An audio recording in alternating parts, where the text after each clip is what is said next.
आप सभी लोगों को ये अवगत है कि आज ये प्रेस कॉन्फ्रेंस हमें क्यों करनी पड़ रही है। पटना की सड़कों पर पिछले 5 दिनों से एक बेटी न्याय की भीख मांग रही है और उनके साथ में महिला विकास मंच, इनकी पूरी टीम बराबर न्याय के लिए गुहार लगा रही है। हर जगह गई, लेकिन अभी तक FIR लॉन्च नहीं की गई। उस बिटिया की जो शिकायत है वो मात्र वो उसकी शिकायत नहीं है, उसके अलावा जिस जगह से वो 3 महीने पहले आई हैं, उस शेल्टर होम है जो उसका नाम है गाय घाट, जो पटना में संचालित हो रहा है। उस शेल्टर होम के अंदर करीब 250 से 300 लड़कियां हैं। ये ऐसी बच्चियां हैं, ये ऐसी स्त्रियां हैं जो कि कहीं ना कहीं से रेस्क्यू करके या इनकी कोई ना कोई प्रॉब्लम है, इसलिए इनको शेल्टर होम में रखा गया। लेकिन कुछ समय पहले, 2-3 साल पहले, मुजफ्फरपुर की भी आप लोगों को याद होगा शेल्टर होम की घटना, और उसमें कन्विक्शन भी हो चुका है।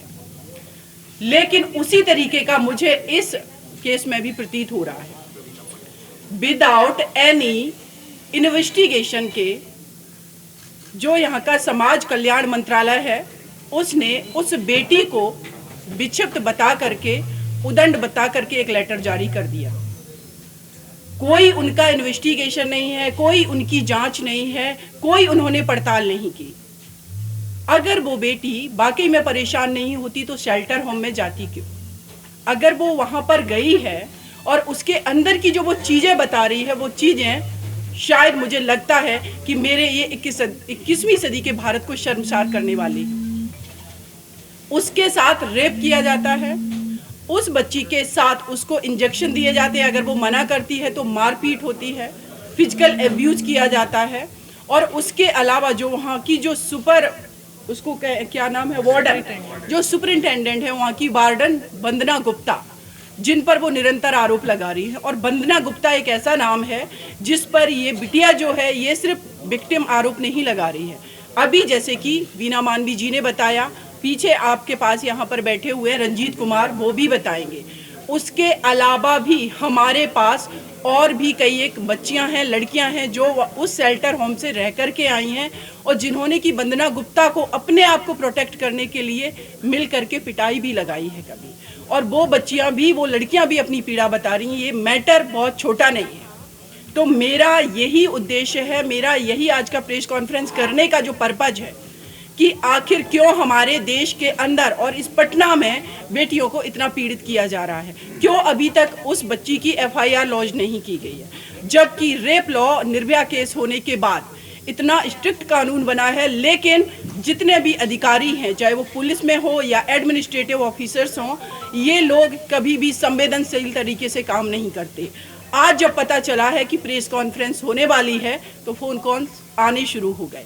अगर ये पहले ही ये कर लेते तो शायद हम लोगों को ये स्टेप नहीं उठाना पड़ता। अब मैं कहूँगी कि जो रेप लॉ है उसमें ये प्रोविज़न है कि कोई भी पीड़िता अगर आकर के ये बताती है पुलिस को कि उसके साथ किसी ने उसकी कंसल्ट के बिना, उसकी सहमति के बिना उससे ज़बरदस्ती की है, तो वो इमीडिएटली FIR लॉन्च करेगा। ये गाइडलाइन है। लेकिन ये लोग उल्टा क्या कर रहे हैं, उस बेटी को ही उदंड बता दे रहे हैं, उसको ही कैरेक्टरलेस बता दे रहे हैं। और पता नहीं कैसी मानसिकता है हमारे एडमिनिस्ट्रेशन की, हमारे पुलिस सिस्टम की और गवर्नमेंट की कि कोई बेटी अगर शादीशुदा है तो क्या उसका रेप नहीं हो सकता? अगर उसके शादी हो गई है और उसका बेबी भी है तो उसका रेप नहीं हो सकता है? अगर उसके पति ने छोड़ दिया और वो कहीं पर भी मूव कर रही है, उसके साथ कोई भी व्यक्ति अगर बलात्कार कर रहा है तो उसको रेप नहीं कहेंगे आप? तो मेरा जो मानना है इस पूरे केस में इमीडिएटली बिहार सरकार को इस पर स्ट्रिक्ट एक्शन लेना चाहिए।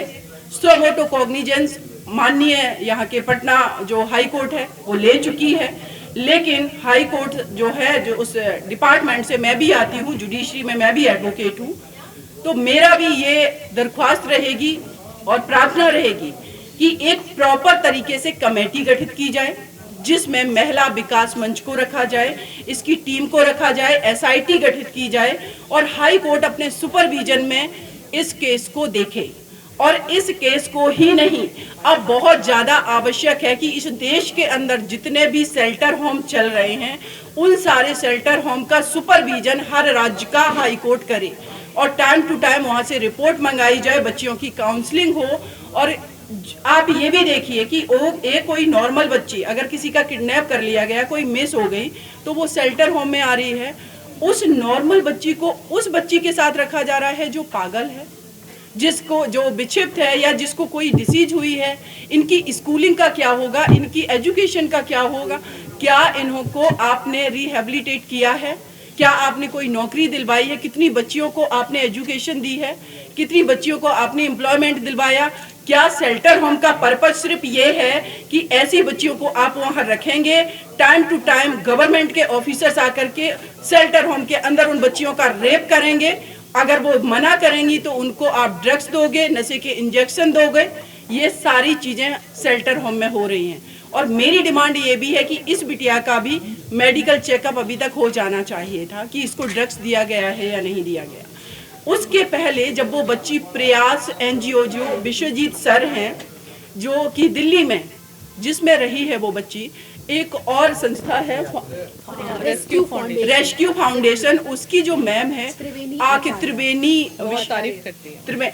आखिर ये बच्ची अगर विक्षिप्त है तो उन दो व्यक्तियों की क्यों तारीफ कर रही है? ये लगातार कह रही है। और उस बच्ची का पिक्चर देखिए, इतनी हेल्दी, इतनी प्यारी बच्ची है, जूडो कराटे सीख रही है, लेकिन जब वो इस शेल्टर होम में आती है तो उसको इस कंडीशन में पहुंचा दिया जाता है। तो ये विषय जो है बहुत ही गंभीर है। देश की 49% आबादी की सेफ्टी सुरक्षा का सवाल है और मैं यही उम्मीद करती हूँ कि इमीडिएटली इस पर FIR दर्ज हो, गुप्ता को वहाँ से सस्पेंड किया जाएगा और जितने ऑफिसर्स जिनके पास महिला विकास मंच की महिलाएं गई हैं, वो बिटिया गई है, चाहे वो पटना के DM हो, यहाँ के SP हो, जिन्होंने अभी तक एक्शन नहीं लिया है, उन सबको इमीडिएटली सस्पेंड किया जाए।